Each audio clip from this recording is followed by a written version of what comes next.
Bonjour les amis, vous avez dit blocage? Ok, mais au fait, qu'est-ce qui a été bloqué et surtout, qu'est-ce qui a changé depuis le 10 septembre? La réponse, vous la connaissez mieux que moi, je crois. Rien, évidemment.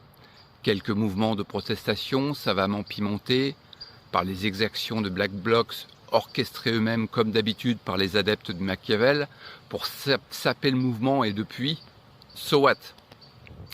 Comme je l'ai exprimé dans ma vidéo du 10 septembre, justement, dont le contenu a été emprunté par d'autres mouvements indépendants, et tant mieux, je m'en félicite, car je n'en fais pas une affaire personnelle, mais bien collective et solidaire.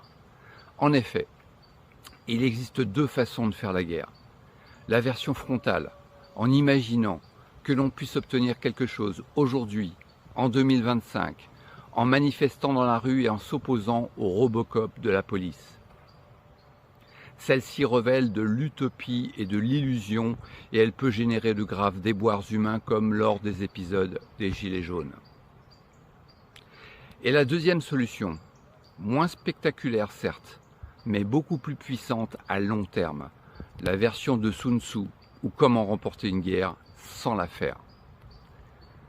En effet, pour faire plier les grands argentiers de ce monde qui se partagent le pouvoir, il n'existe qu'une seule solution. Toucher là où ça fait mal, c'est-à-dire à leur portefeuille, puisqu'ils remplacent leur cœur, si avide de pouvoir et d'argent.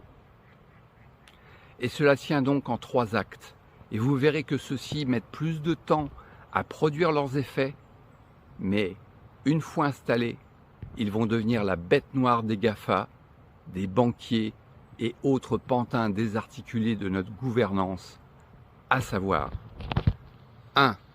Retirer massivement notre argent des comptes bancaires courants sans toucher pour l'instant à nos placements retraite et assurance vie. 2. Boycotter sérieusement la grande distribution et le e-commerce, comme les géants numériques que l'on connaît tous, Carrefour, Leclerc, mais aussi Amazon ou eBay. 3.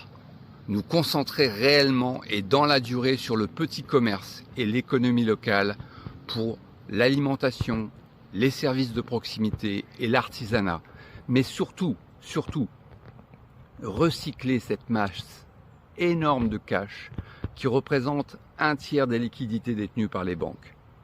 Quels vont être les impacts immédiats et concrets de ces 3 mesures si elles sont appliquées simultanément et collectivement?